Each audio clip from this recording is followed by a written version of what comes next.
My career sucks. Sex just isn't the same. What's my purpose? Where did this fat come from? My relationship is killing me. I'll never be happy. My debt is piling up. I'll never find love. Why can't I be like other gay guys? Hey guys, it's time to get a grip, stop whining, make a bold move, and do something amazing with your 40-plus gay life. Let's get to the show with your Tell It Like It Is host, Rick Clemons, who does his best to never act like a dick or a diva unless you act like one first.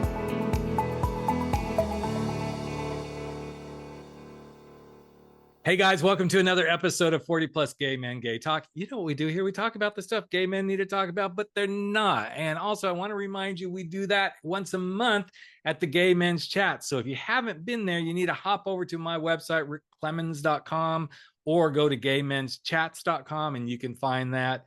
And it's always interesting when we step into like, I don't know how to get a date. Dating sucks.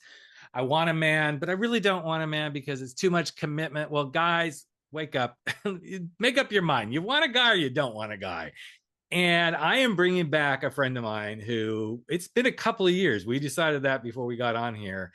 She is one of the leading LGBTQ relationship experts in our country, on the planet. She's also the president of a top LGBTQ certified matchmaking service. And before you go, I don't have money for a matchmaker, we're going to talk about how you can date and do it in the right way. Because, hey, it's summertime. It's time to go have some fun, beach, road trips. I don't know, whatever turns your crank. I love going out to a winery with a guy. So even though I have my guy, my husband, we are going to talk about everything, dating, relationships, trying to like crack that nut, no pun intended there, boys, about how do you find a guy. So she is one of my favorite LGBTQ allies. Her name is Tammy Shaklee, and I am so excited to have her back from H for M Matchmaking. So Tammy, welcome back, friend. Good to see you. Thank you. Good to see you. We're talking about vacations because we both have our Mister. Now we need to help everybody else find their Mister. Exactly. And I'm going to, for those of you watching this on YouTube, she does have a glow to her. I mean, she's just coming off a vacation glow. I'm working on mine. I'm trying to get that suntan. Not that I'm going to be anywhere that I'm going to be like on the beach, but hey, we're going to be in Europe and my little bald head gets burnt, even if I'm hanging out in Switzerland or somewhere. So, yes. How do we find our misters? I think that's the thing. So I'm going to shut up and just let Tammy take the whole rest of the show because she's there. I'm kidding, of course, but she's pretty good at this. But this is the challenge, right, Tammy? How do we find our mister? And so many people throw roadblock after roadblock after roadblock in front of them. So what are you seeing that's really common right now? Because, hey, 2 years ago, some things were different. Now it's even different. I think the pandemic played a huge impact on how we interact as humans. But what are some of the trends you're seeing, my friend? I'll tell you, matchmaking, if you will, is thriving as an industry. And if you look at all the streaming shows, you know, it started with Jewish matchmaking, Indian matchmaking, Muslim matchmaking. It just goes on and on. So you've got the streaming shows in addition to kind of a popularity because of online fatigue. And when I say online fatigue, I mean online dating, the app fatigue. So that combined with other options about in real life connections, IRL, if you will, I think it's a good time for folks to determine with intention, I want the summer of connections. I want the summer of in real life introductions. Whether you outsource it to a matchmaker or you don't, sitting at home isn't making it happen. And so it really is an opportunity for you to make a plan, quick, easy. It can be a one-pager. I always grab my yellow legal pad, if you will, and make a one-pager of a plan for your summer. I call it Be Your Own Matchmaker. Years ago, and you might remember him, Donnie Deutsch in the marketing advertising world back in the day in New York, he had a CEO dating plan. I thought it was brilliant. I did it for my friends. I did it for myself. And it really is putting down on paper what you want folks to know about you. Just because you've got a BFF that you always say at the coffee shop does not mean they know where you're from, where you went to college, what you majored in. Do you own your own business? What kind of hours do you work? What are you seeking? And that's the key. It's one thing to know about this single that you love and adore and you want to find love. but it's another thing to interview them and ask them, Mm-hmm. what are you seeking in the right partner? And so you found your Mister, not because you were just sitting at home. Somehow you two found each other by leaning in to a Yeah. plan to meet someone. Yeah. Yeah, we did. I mean, it was interesting. It's so funny that you bring up the app fatigue because we met on an app, but an app from a long time ago. So, guys, if you're listening, some of you are going to remember this. Planet Out was where we met. And this was, you had to do some work because you'd put your profile up and then somebody would respond. You get an email saying you have an email, then you have to go get on the app and then you have to read the email. Then you would respond, you'd hit the send, and then it would quote, snail mail it over to them. I mean, this wasn't easy. Now you got everything in the palm of your hand. I love the app fatigue that you're talking about because you know what? You all think this is such big work using the apps the way we use them today. And I get it. Instant gratification is where so many of us go. Okay. Right. However, if you were putting as much effort into this, I'm so over app fatigue as you would, as Tammy just suggested, putting a plan together and Yeah. not just going, well, if it doesn't happen here, then it's not going to happen anywhere. It can, Yeah. but you have to have a plan. Ironically, we neither one. Okay. So then I haven't talked about this in a long time, so I think it's very pertinent. We neither one were like, let's go find our man. We had our profiles up. Both of us were kind of like, I'm not really into dating right now. I'll go out maybe once in a while. And suddenly it collided. And we were both kind of like, maybe. I was less maybe than he was. I actually was the one who pushed us further. But it was interesting when we got together and we actually kind of had these plans that you're talking about. Like, here's what you need to know about me. Right out the gate, you needed to know I was a father and I had 2 kids. So guess what? Dating is a priority, but those kids are priority 1. Yeah. Which scares a lot of guys. It scares a lot of people, whether you're in the gay or straight world. It can scare a lot of people. Oh, wait, kids? No, not in my, whatever. Yeah. But I love this idea of the plan because if you create it, then you can own it. Don't depend on somebody else to do this. So what are some of the things that you find when you have a client like, oh, you need to create this plan? What are some of the pushbacks you get? I'm curious. Goodness. Of course. I think the apps have created this. It's not only hurt the single psyche, in my opinion, because a fake bot can be allegedly chatting with you and then you felt like they ghosted you, but they weren't real to begin with, right? Right. Tech companies own dating apps. Their goal is to keep you as an engaged user. A matchmaker's goal is to get you engaged, if that's what you want, if that's what you're seeking. So to me, I hear singles ruling it out. Now, but what you brought up is a compatibility factor. You're a single dad that will always put your kids first. That's a compatibility factor. You don't want to talk to the guys that's not cool. You want to talk to the guys that would admire and respect that. Yep. And that means they're more likely to be a compatible and sustainable partner for you. So to me, matchmakers, here's our little cheat sheet. We put a little cheat sheet together on everybody. And it's really just, hometown education, family, hobbies, pastimes, something cute and funny or wild. Right. And then there's statistics, right? So how I look at it is you can do that for yourself. Now in your plan, so you've got your marketing one pager, if you will. Now in your plan, look at your circles of influence. Is there a running group? Is there a men's group? Is there a coffee shop? Is there, maybe it's a faith-based organization you go to? What are your different circles? All the way to the dentist office, by the way. Yep. List those who adore you too. Just like your aunt and your cousin, maybe they need a copy of your plan. And so kind of list your circles and then reach out and say, listen, this is my summer of connections, and I am open to meeting anyone that you think, after you've looked at my plan of what I'm seeking and details about me, I'm open to meeting anyone for one drink and appetizer or just a light bite, maybe tapas or something, or a mocktail. That's on trend. And so when you disperse this information to those that love you, let them work for you. You are the CEO of your dating plan, right? Absolutely. So, but also set a goal. Don't just throw it out there and people forget and it goes down on their text lists and, you can get lost.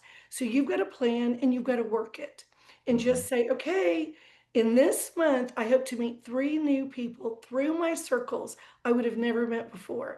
I've Yep. got my teeth cleaning scheduled anyway, so I want to be sure and talk to the Yep. hygienist. I want to be sure and talk to the dentist and just let them know I'm single this summer and I'm really seeking some real Yeah. connections. So I'll leave you a copy of this if you'd like. And guess what? The office staff will pass it around and there will be one person that comes out of those connections I'm sure there for will. you.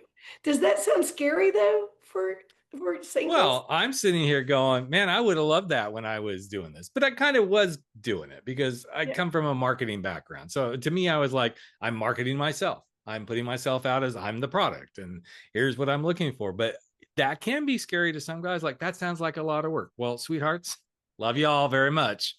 If you ain't going to work for it, it ain't going to happen. right. And, I'm going on next year, will be 25 years with my guy.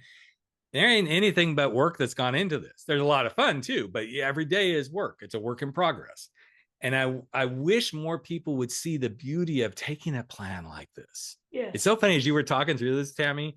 I think most of my listeners know, but Tammy and I haven't talked about this, so this is going to be kind of a little bit of new news for her.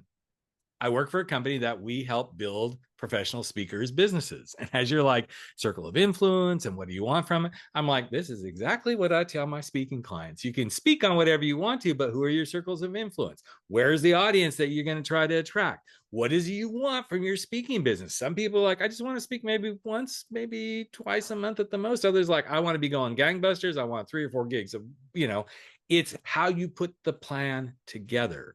Yeah. And this is what I love about what you just shared, Tammy. It is a plan. It may sound a little clinical to some people, but it doesn't have to be super clinical. Put it together. And Yeah. I'm going to go even one step further, guys.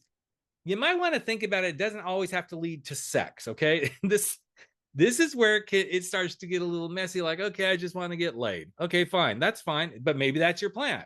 You want Yeah. 3 dates so that you can go out and you have a fun time. And at the end of each one, that's what you want out of it. Cool.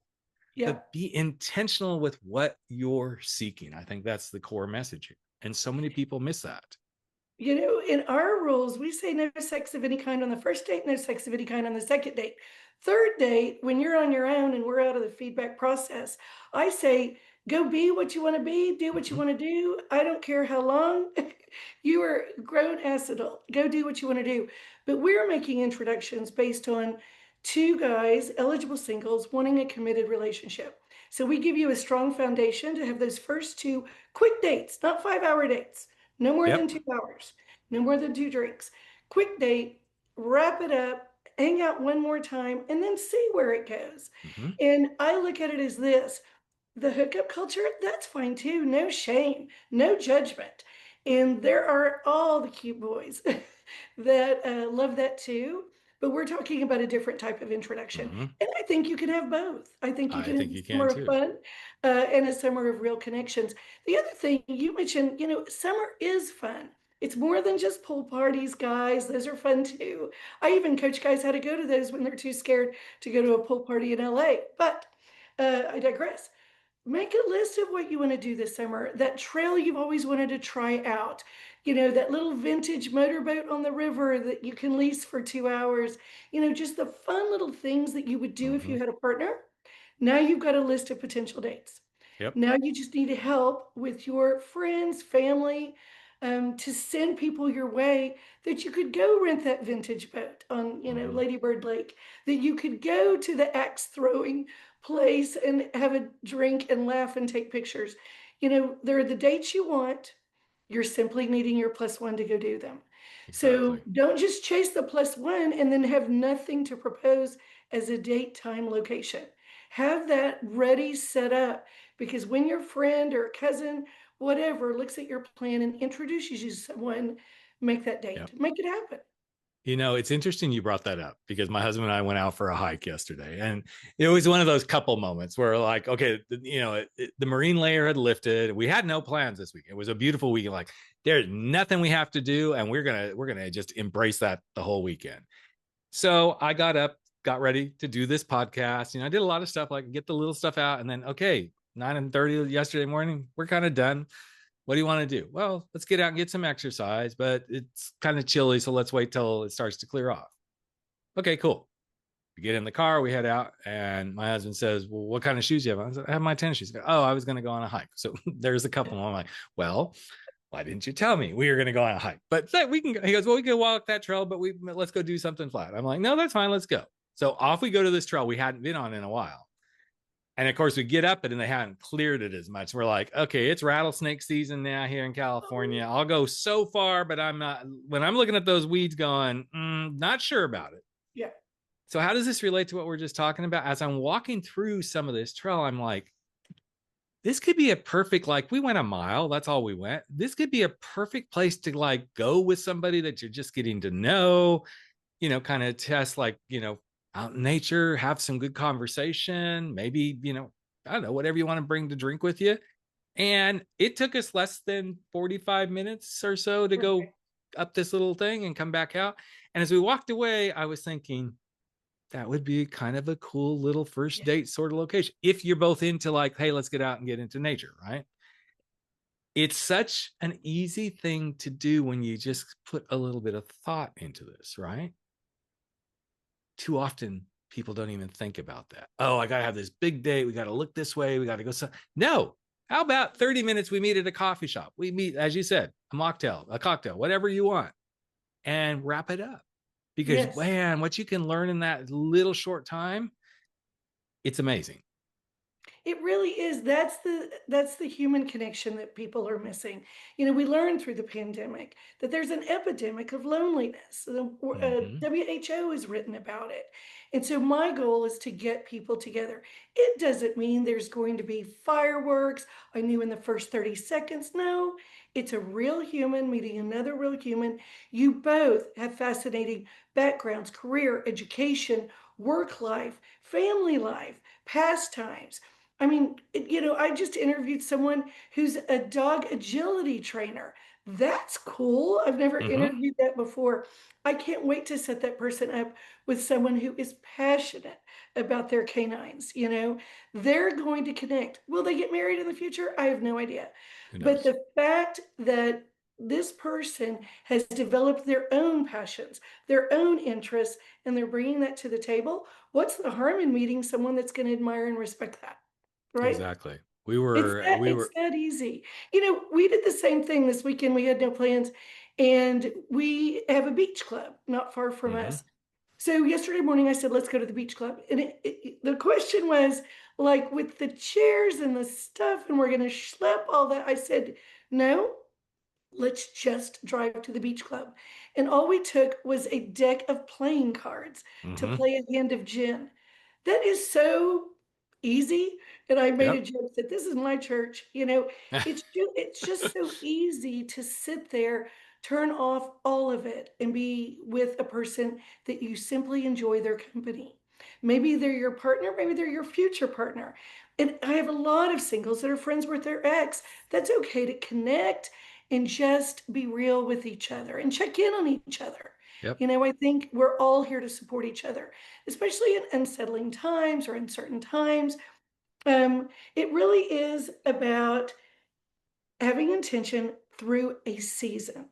If you say summer, let's just say it's 3 months, and let's be intentional with a simple 3 introductions the first month, maybe 3 or more the second month, but ideally by fall and after that 3rd month, you've got a couple of plus ones for the fall events, for sports season, for holidays, something by Labor Day. I love deadlines. So I always say, we've already hit Memorial Day. What you got until Labor Day? Let's put that timeline together and do something. Don't just look at it on Instagram. Go do it yourself, right?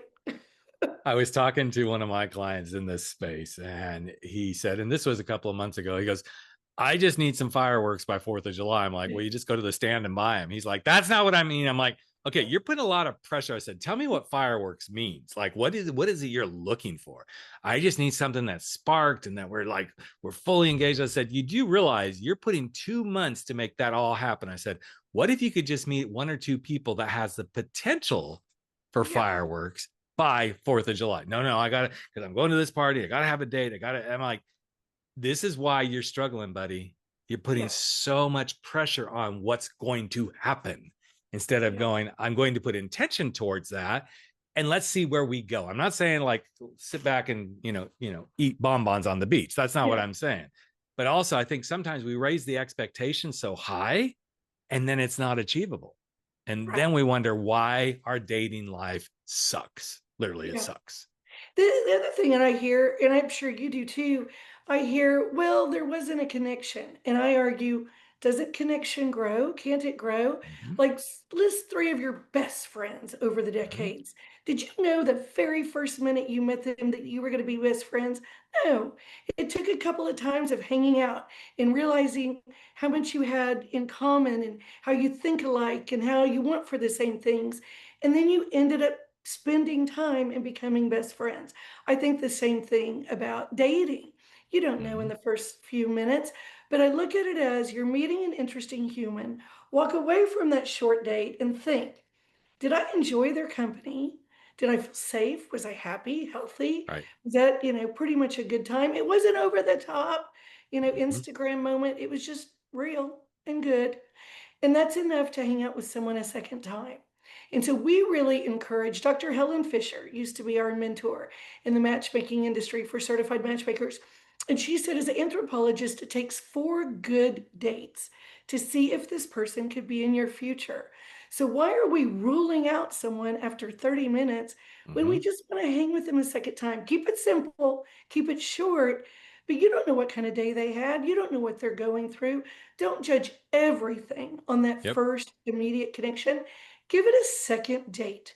And I'll give you an Absolutely. example. Out of all my matches through the matchmaker before one became my mister, I had an annual singles holiday party. I invited 3 of my matches to my holiday party in my home. And it's because I enjoyed them. They're a quality single. It didn't become romantic between us. But if one of my friends had dated any one of those 3 guys, I would have loved them in our friend circle. Mm. They're the caliber, the quality, the reliable, the honest, the man with integrity. I want my friends to date that. Yep. So I was already kind of doing this for my friends way before I was a matchmaker. Mm. It's so interesting that you bring this up because it kind of triggered a memory from when my husband and I first met.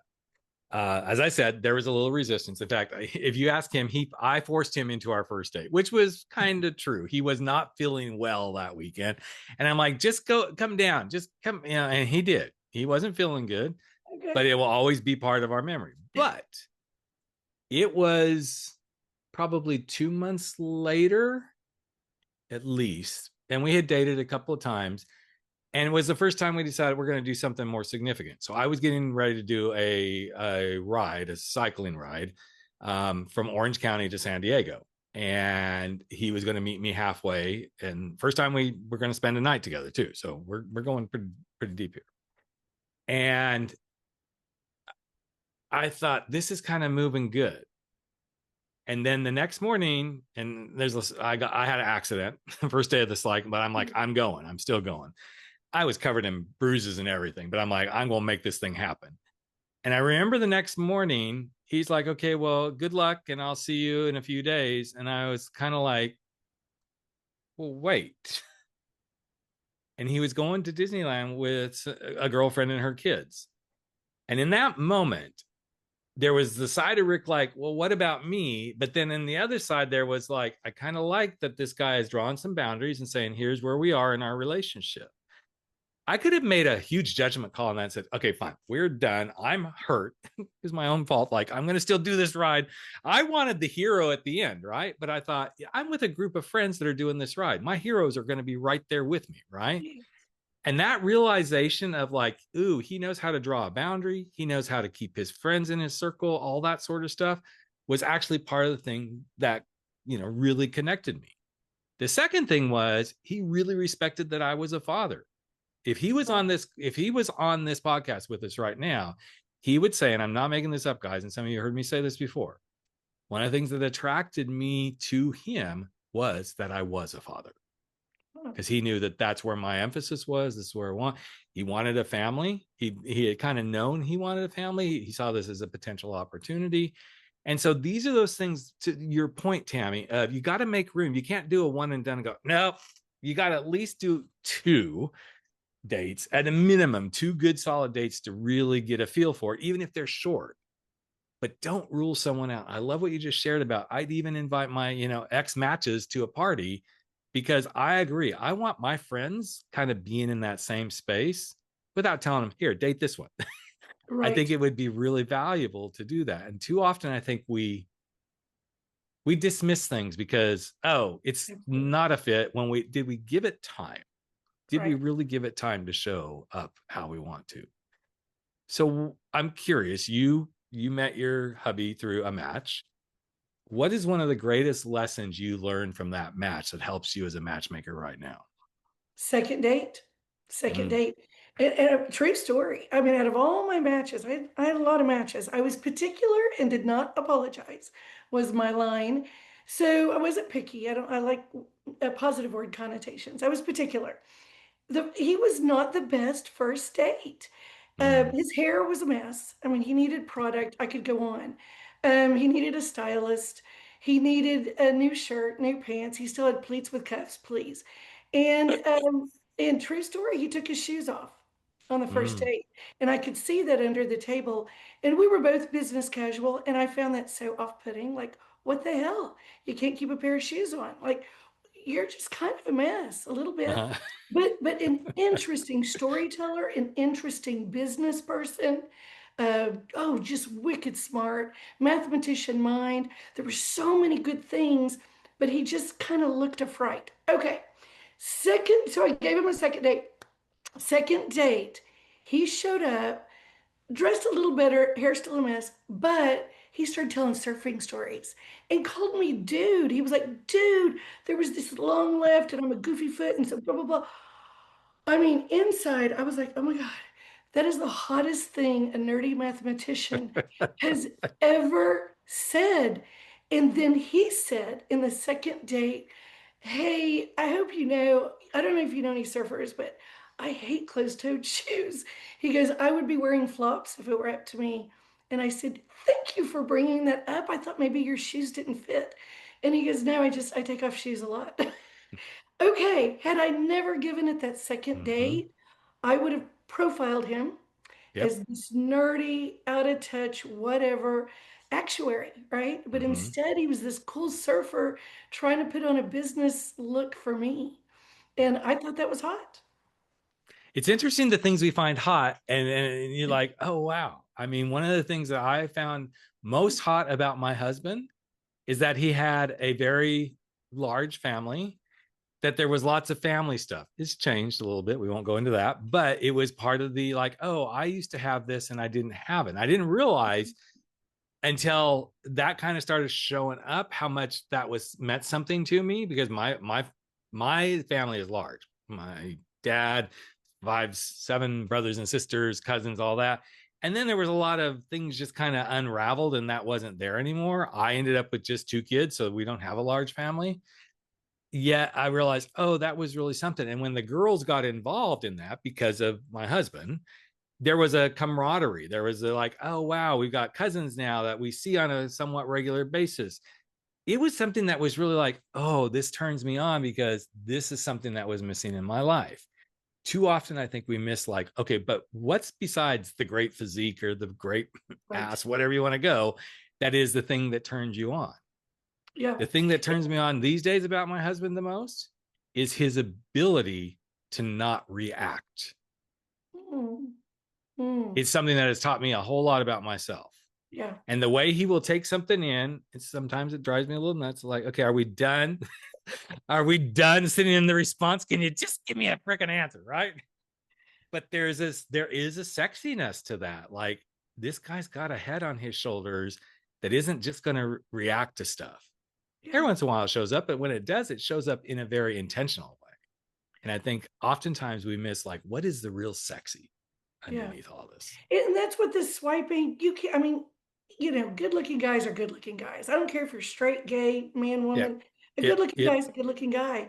But that family component, that value of family, you can't swipe on that. I Yeah. mean, that's why you have to meet people and start to listen and learn.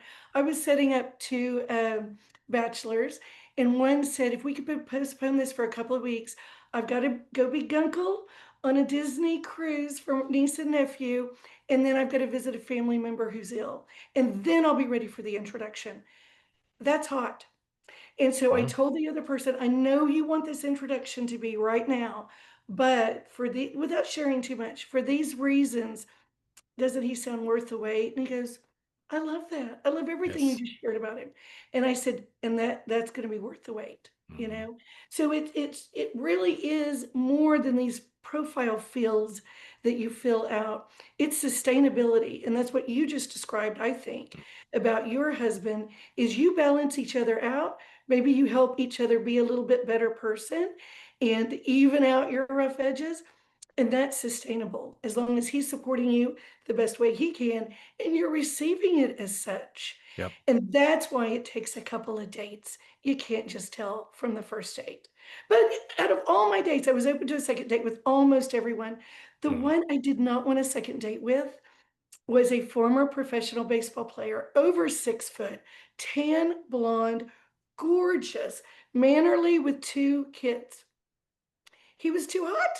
I just was so intimidated Uh-huh. by I was insecure. And I Mhm. sat at that whole light lunch and just felt like I'm not the person for him. Mhm. Like any person would dive for that man, right? Right. And I backed away and I said, I don't think we are a potential match because I didn't feel good about myself.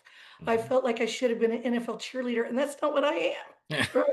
And But what a so, beautiful self-awareness. I mean, I think yeah, that's the thing too. Sometimes we jump into these things and oh my gosh, and then we're like second guessing, diminishing ourselves, letting our imposter syndrome showed up. And then what good are we then? What good are we then? right. You know? So Because you want an easy, slow grow, I think, absolutely. an easy warm up that you feel comfortable, that you kind of want to hang out again, or Mm, you want to pick up where you left off, or that's interesting. Will you call me when you get back from your right. next surfing trip? I want to hear about it. Never met a surfer in my life, right? Now I Mhm. surf very badly, but the point is, he brought me into a world I had never experienced.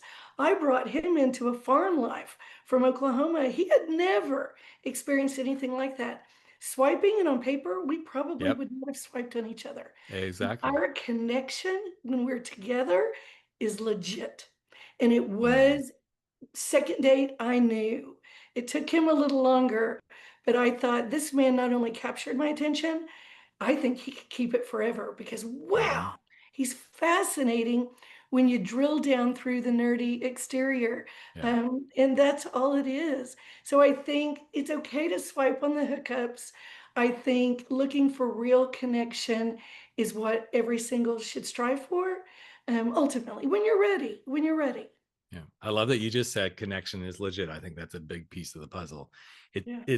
um it's interesting because last night, so we're recording this guys the day after the Tony Awards, and loved watching it. I mean, it was pretty cool to see everything. But I mean, other than Cynthia Vero or Erivo, whatever her name is, just knocked it out of the park. But one of the most touching moments to me in that entire thing, because it's very well, queer represented, all that, was somebody that everybody, I'm going to, let me rephrase that. Somebody that a lot of gay men are go, oh, he's really hot. He's what a sexy guy, blah, blah, blah. Would be Darren Chris. And he blurs the lines a lot, there's like all this sort of stuff. And when he got up to receive his award, one of the things that turned me on even more about him was when he started talking about his wife and how Yeah. she's enabled him to pursue this and how she's been the mom staying at home and all this sort of stuff. I'm just like, you know what? If he was available, he's talking about his man, I'd be all over that in a heartbeat because there was this genuineness. There was this connection. I'm going to use your own words. Connections that was legit. Now, he doesn't normally turn me on to that degree. I think he's a cute guy. I've seen him in a couple of productions. I'm like, okay, he's got a nice body, all that sort of stuff. Wouldn't be my go-to guy. But in that moment, I was just like, whoa, Mm. there was such an interesting like spark my husband loves him to death. I'm like, okay, if you decide to leave me for him, I just go, sweetheart, just go and enjoy, please. Just put me in the will somewhere with all the money that guy makes. I don't care. But I think it's a beautiful thing when we realize, and I would encourage guys that have listened to this about Tammy's plan, maybe even add into the plan. It doesn't have to be in the exact plan, but somewhere, what does legitimate connection look like, feel like? How does it show up on a daily basis if you were in that relationship? Because sometimes we go, oh, this is what it looks like because this is what everybody else says. No, I don't know. I want to know what you say legitimate connection feels like to you. To me, it can be as simple as sitting on the couch, watching the Tonys with my husband, and we almost know what the next one's going to say about something. It's so beautiful. Or it could be sitting there watching the Tonys and not a word gets said. And at the end of the night, we're like, oh, I'm so glad we did this. That to me is legitimate connection. They didn't even argue about who won stuff. We're like, yep, that's it. Yep, that's what we would have said. So it's really beautiful. So as we wrap up here, Tammy, I want to really encourage guys to don't put up the block against a matchmaking service. Because I think what Tammy brings to this world, and it's not just because she's my guest. I mean, I've known Tammy now for a few years, and I've watched what she does. It is a way forward. It's not going to be for everyone. But if somebody wanted to work with you, what's the best way for them to get in touch with you, your team, to even have the first dialogue around this? What's the best way they can go? Absolutely. So the website is h4m.com, h the number 4m.com. Used to we started it as He's For Me. Now it's h4m.com because I match lesbian women as well. LGBTQ singles. Okay, guys, don't let it, because she works with lesbians. Please don't run for the hills, boys. Have an open mind. Two sides of the company under one umbrella. But here's what I say. Talk to a matchmaker. So we have an 855 number. You can call us through the website. You can make an inquiry and we call you through the website. It doesn't mean that you are hiring me as a matchmaker. It doesn't mean I'm inviting you as a client. It means we're going to have a conversation. I want to know about you. Of course, I want you in my database if you're interested about finding your special someone. And that's where the conversation starts. It means that you're seeking someone special. No one leads that first phone call, and all of it's free. The Zoom interview with me is free. Everything's complimentary. Because I'm seeking the right client for me too. I mean, I want to make sure we're a good match. So to me, everything is complimentary. I want to help you find your special someone. No one leads with find me a husband. No one leads with I want somebody to move in with me right away. They lead with I really just want someone compatible. I'm like, exactly. Let's start there.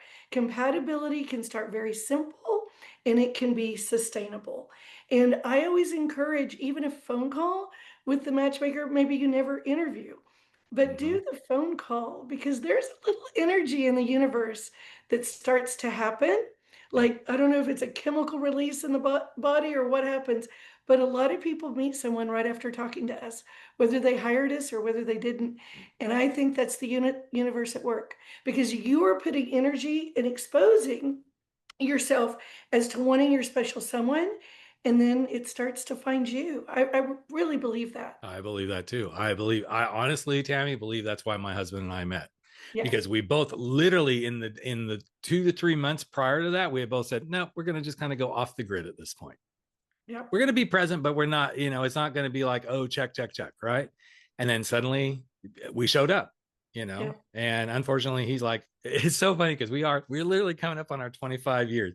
So every once in a while I have to nudge him like, yeah, I remember when we first met, you're like, oh, I can't imagine being with somebody for 25 years. I'm like, we're almost there, bitch. We're almost there. So buckle up, Buttercup. We're going to get there. Now, what we do after that, I don't know. I'm hoping that it continues the way it is. But also, I think there's a little birdie in your bio and stuff that told me you're working on a book too. Is that right? Well, it's interesting. There's 2 steps forward, 1 step back, right? Oh, I wish I could high five you right now because I totally get that, girlfriend. I've got ones laying here on my desk that the listeners have heard. Like, Rick talks about that damn book all the time. Like, what's going on with it? I'm telling you, I have learned so much from gay men for a dozen years. And I hear a lot of the same things over and over and over, and I know you do too. So I do want to write. I do want to offer every eligible single out there seeking, or the ones that are working on themselves, to let's learn from each other. I'm the objective observer. I have interviewed thousands of singles for 12 years, and I've interviewed gay men in 23 countries. And you all seem to really want the same thing, and you are working toward it some way, some a little faster than others, some, just kind of leaning in. And I want to help you all find your person, whether it's through me or not. But I don't want you to sit at home, give up hope, think they're not out there. I have said all these years, your person is seeking you too. You simply haven't met yet. That's okay. Don't give up. There's not an age. Our oldest client's 73. There's not an age to give up. If you're here and you want to have your +1, whether it's for next year's Tony's on the sofa or for some fun activities this summer, even for a nice walk, or, to go to the dog park and laugh at other dogs. I mean, there's so many simple things humans can do to connect. So I hope to inspire everyone to be able to do that. That's awesome. And for some of you guys, and not to take away from what Tammy just said, going through these processes may make you realize, actually, I don't know that I want to be in a relationship. Yeah. And that can be a really beautiful thing too. I mean, I know that it's not what a lot of you listening are saying, but there are guys that I have worked with that this is where they at least, and maybe it's forever, or maybe it's just for this season. Yeah. That can be such a freeing space to get to, like, okay, now that's off my plate. And one client in particular, real quick before we wrap up, that freedom from that is actually what helped him get his next job that he was really wanting, because there was none of this other stuff happening. None of this other stuff was distracting him. I'm not saying that's the end all be all for all you guys, but I think there's a beauty in, like, you say you want a relationship, but is that really in the cards? Or are you finding that your friendships and everything else is what's sustaining you? And then, if you have great sex every once in a while in the hookup culture with somebody, one of my guys actually embraced that. Like, this is what's really working for me. But I know most people who will come to you, they're really serious about, like, I really do want this. This is what I am. But I did have a client hire me 10 years after I first interviewed him. He made a lot of changes. And when he finally called after 10 years, he said, I'm finally ready. I'm ready. Said, Let's do it. There's it's your timeline. Everybody has a story and a journey. So you stay focused on your timeline. I always say a matchmaker's ready to help when you're ready for us. Well, and you're such a great help. I'm always ready for these conversations. I still can't believe we've gone a couple of years since we've had this conversation. But I've referred a lot of people to you. I know. Yeah. They come across, and likewise, I it's always interesting because it's like, here's my go-to matchmakers. I've got a couple of you. These are the ones I'd say go to. But again, friend, really thank you for being here and for sharing, giving. Gang, go to h4m.com. Use that 800-855 number. Anything. Just be curious. Yeah. See where it could go. And it may not go anywhere for you personally, but if you don't open the curiosity door, you're never going to come out to what's waiting for you. I mean, you came out of the closet. Come on, you open that door. What could happen if you open the closet door of dating and relationship? We never know. So once again, Tammy, thank you. Love you bunches. Thank you for being here. And guys, take with you what works for you out of this, but also I'm going to challenge you to go be more curious. Don't let the fears, the excuses get in the way. Go unapologetically seek what could be possible if you used a matchmaker.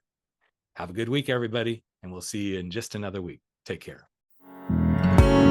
That's a wrap for 40 Plus. Gay men, gay talk, where size doesn't matter. We drop our bullshit, get over our screwed up fears, make bold moves, and live life without apologies. Don't forget to join us on Facebook at 40 Plus, Gay Men, Gay Talk, where the conversations continue.